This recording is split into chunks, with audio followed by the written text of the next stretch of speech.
Imagine a world where people dance until they drop. Not out of joy, but out of compulsion. Welcome to the bizarre yet true history of dancing plagues.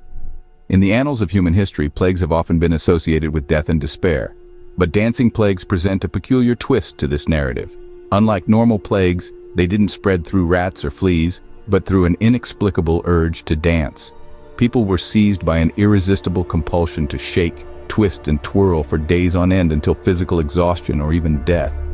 The first recorded instance of a dancing plague harks back to the 7th century. Imagine, over 1,300 years ago, a world already fraught with the perils of war and disease now had to grapple with this bewildering phenomenon. But this was just the beginning. The dancing plague was about to become a recurring phenomenon in history. So, buckle up as we delve into the strange and mystifying world of dancing plagues. Fast forward 7 centuries to 1374, when the city of Aix-la-Chapelle saw a dancing plague that affected thousands. This was no ordinary outburst of merriment or festive celebration. It was a bizarre, inexplicable event that saw men, women, and children alike overcome by an irresistible urge to dance. In the heart of Europe, this medieval city was seized by a contagion of dance.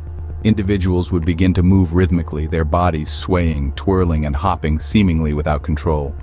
This wasn't just a brief episode. They would dance for hours, days, or sometimes even weeks on end. Their faces often reflected terror, as if they were trapped within their own bodies, unable to stop. Physicians and scholars of the time were baffled. They couldn't determine any physical ailment causing this phenomenon. Theories began to swirl around, trying to make sense of this surreal event. Some pointed towards mass hysteria, a collective response to stress or fear. Others suggested ergot poisoning, a condition resulting from consuming infected rye, known to induce hallucinations and convulsions. However, even with these theories, the Aix-la-Chapelle dancing plague remained an enigma. It was a terrifying spectacle, a deadly dance that claimed lives as people succumbed to exhaustion, heart attacks, or strokes. Yet, despite its horror and mystery, the Aix-la-Chapelle incident was not a unique occurrence in history. The Aix-la-Chapelle dancing plague was terrifying and deadly, but it was far from the last. In 1518, Strasbourg witnessed a dancing plague that was even more severe.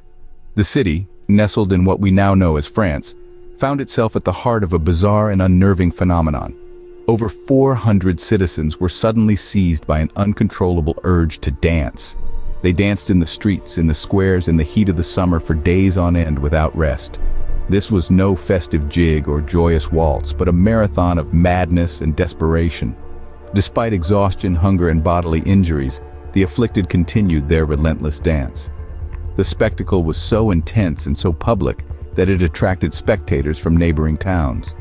But their amazement soon turned into dread as the dance claimed its victims. Dozens of people, unable to stop their frenzied movements, collapsed and died from sheer exhaustion and heart failure. The city was in the grip of a terrifying and unexplainable malady, a dancing plague that had turned deadly. In the wake of the event, many theories were proposed to explain this peculiar outbreak.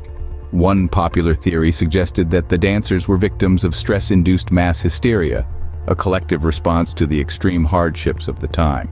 Strasbourg in 1518 was plagued by famine, disease, and political unrest, all of which could have provoked a psychological crisis among its residents. Another theory pointed to religious fervor. Some believed the dancers were performing penance for their sins or were possessed by demons. The dance was seen as a form of exorcism, a desperate attempt to rid themselves of the evil spirits they believed had taken hold of them. Yet despite all these theories, the cause of the Strasbourg dancing plague remains a mystery. It stands as a stark reminder of the power of the human mind and the fragility of societal norms when confronted with fear and uncertainty. The Strasbourg dancing plague remains one of the most infamous and mysterious events in history. Its echoes continue to puzzle and fascinate us as we delve deeper into the annals of our shared past, in search of understanding. From mass hysteria to religious fervor, many theories have been put forward to explain these dancing plagues. One of the most commonly proposed explanations is mass hysteria, a phenomenon where collective illusions of threats spread rapidly through a population.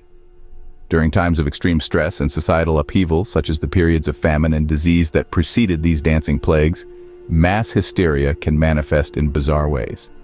Some historians suggest that the dancing plagues were a form of stress-induced psychosis, a desperate attempt by those affected to escape their harsh realities. Religious fervor is another theory. The Middle Ages were a time of deep spiritual belief and superstition. Some propose that the dancers were performing a sort of penance ritual driven to dance by guilt or fear of divine retribution. Then, there's the theory of ergot poisoning. Ergot is a fungus that grows on rye and other grains, common staples in the medieval diet. Consumed in large amounts, ergot can have hallucinogenic effects and cause spasms and convulsions. Some argue that the dancers were victims of ergot poisoning, their uncontrollable movements a result of the toxins coursing through their bodies. Each of these theories presents a compelling explanation, yet none can fully account for the strange and terrifying phenomenon of the dancing plagues. They remain, much like the Middle Ages themselves, a fascinating enigma that continues to perplex and intrigue us. And so the truth about the dancing plagues remains shrouded in mystery. Dancing plagues, a phenomenon that made people dance to their deaths, remain an enigma to this day. These strange events, which gripped communities in the past, have left modern scientists and historians baffled. With occurrences like the Aix-la-Chapelle outbreak in 1374 and the Strasbourg epidemic in 1518, the dancing plagues have left an indelible mark on history. Despite the numerous theories proposed, ranging from ergot poisoning to psychological phenomena, the true cause behind these dancing plagues remains elusive. The lack of concrete evidence and the sheer absurdity of the events have made it a challenging puzzle for researchers. However, the mystery surrounding these dancing plagues doesn't diminish their historical significance. They serve as a reminder of the unexplored depths of human behavior and the strange turns history can take. So the next time you hit the dance floor, remember the bizarre and deadly history of dancing plagues? Stay curious, stay tuned, and don't forget to like and subscribe for more fascinating historical accounts.